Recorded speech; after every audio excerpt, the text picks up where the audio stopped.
Hey there, welcome back to AskAmy. I have a question today from Tahlia, and it's a great question, and I think that I think everybody can relate to this in various ways at different points in life for sure. So Talia says, "My life isn't what I want in many ways. I work all through the week, and then I find I barely have enough money. I'm not really doing anything I'm particularly passionate about or that I enjoy. It just doesn't feel like I'm being me, like the real me. I always have this feeling like my life should be different. I'm aware that's thought, but it feels like there's wisdom and knowing in there too. A part of me knows I don't want to just work and pay the bills to get by. I'd like to live more, be more adventurous and free. That feels true for me.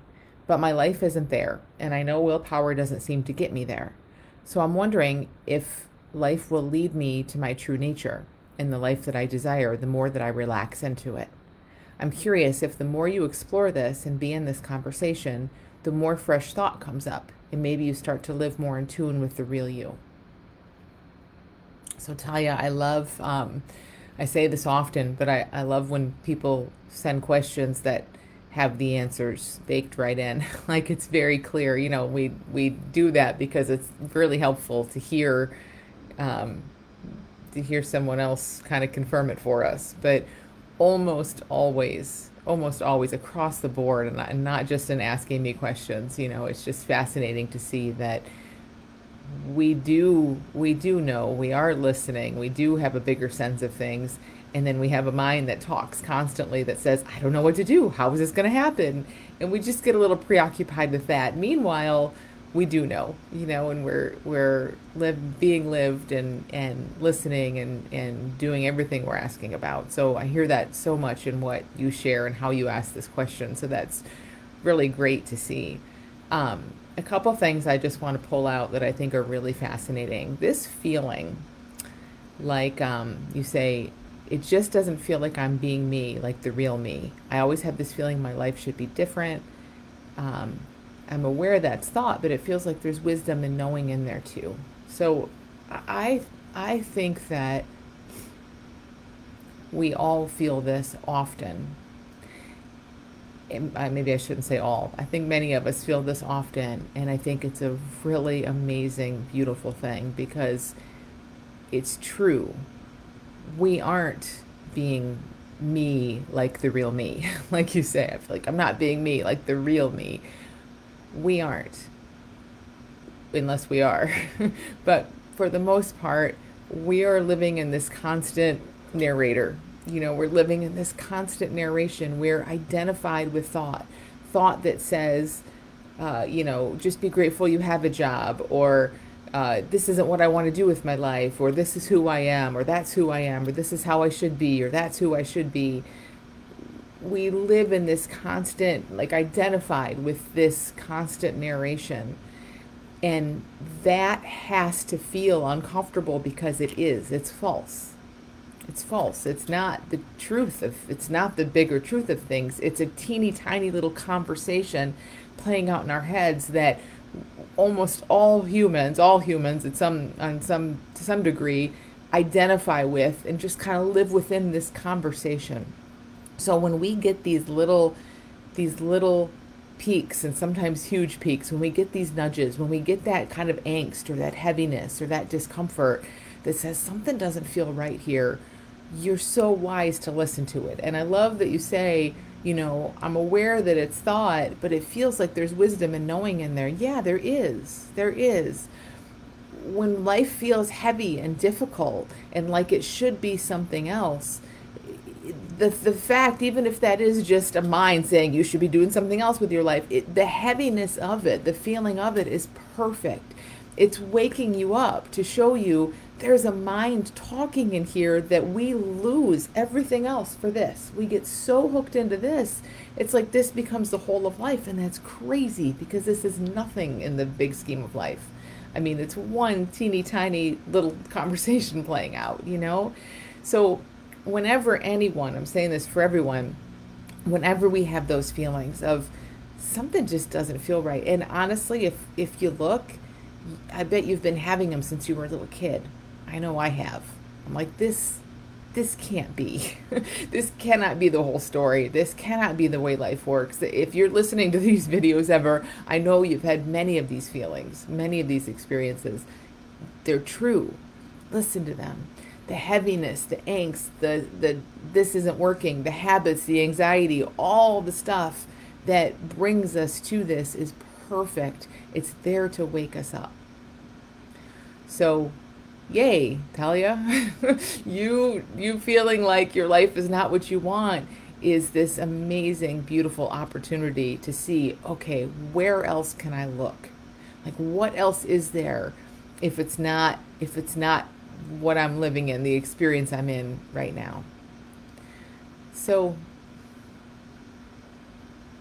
a few things. You say that I know willpower doesn't seem to get me there. You talk a little bit about wanting to do different things, right? And yes, to your question of will this all change as I keep waking up to this? Of course it will. Because what you're truly waking up to or relaxing into, or however you said it, like what we're really seeing is, wow, there's a narration happening in my head. There's this constant stream of thought happening in my head, and I'm not that.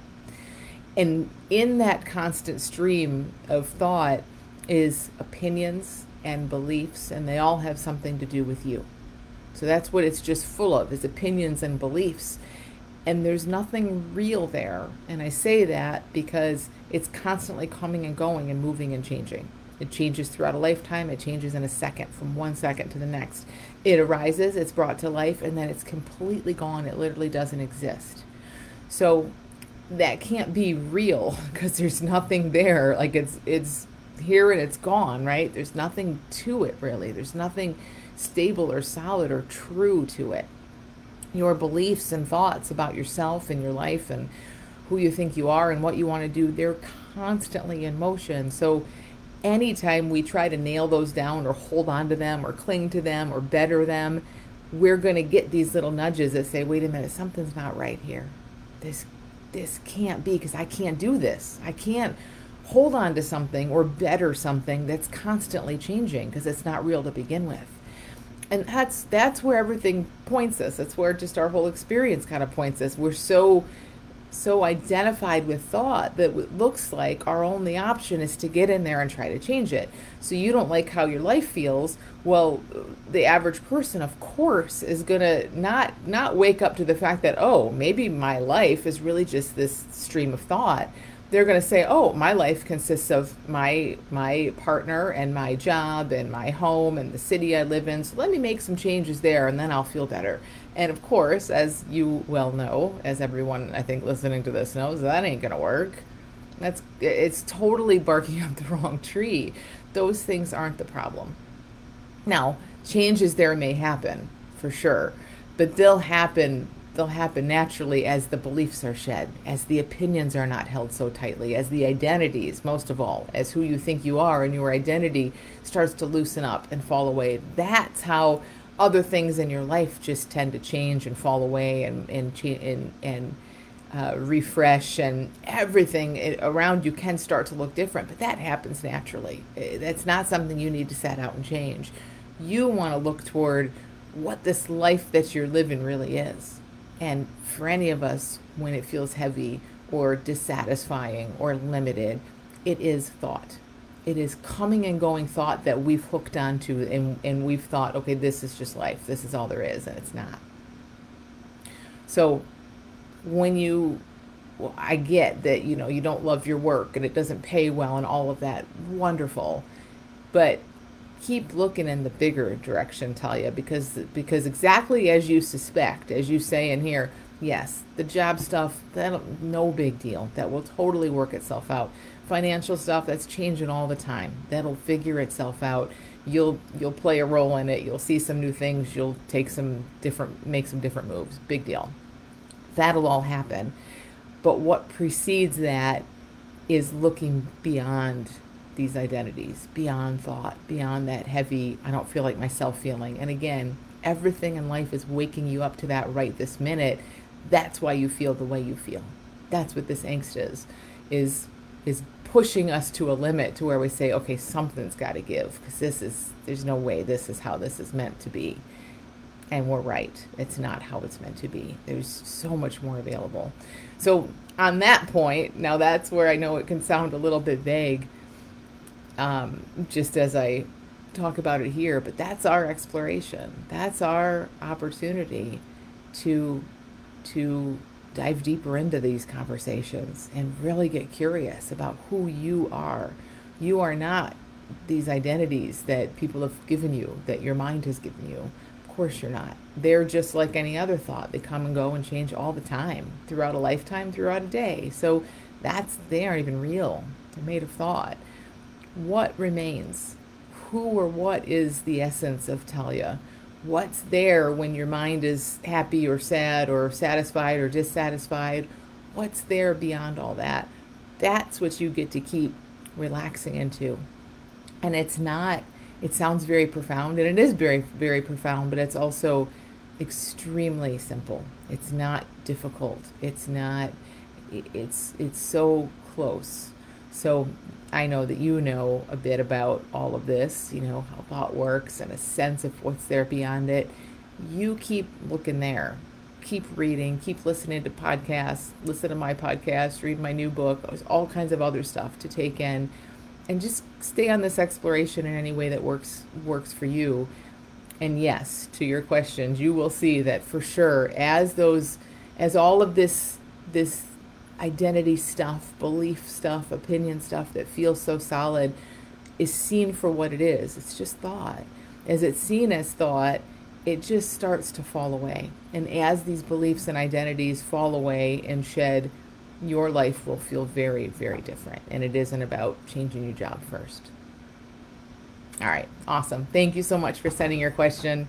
Again, everyone can relate to this in a lot of ways. So thank you. Thanks for listening. Send your questions to AskAmy at thelittleschoolofbigchange.com, and I'll be back here next Monday. And I also want to mention that next Tuesday, December 14th, I'm going to be doing a special Facebook Live. In addition to AskAmy, I'll be doing one of these on Tuesday, all around the holidays. So you might know I have a whole digital course about surviving the holidays without all the overing habits and the guilt and just all the stuff that the sadness, the loneliness, the disruption of traditions, and all kinds of stuff that people are dealing with this time of year in particular. So I'll put the link here to where you can sign up. It's just a free Facebook Live, very casual, but I'll be able to do a little bit of coaching, answer some questions, and I'll speak a bit about how to have a very different experience of the holidays. So I hope to see you there. Have a great day.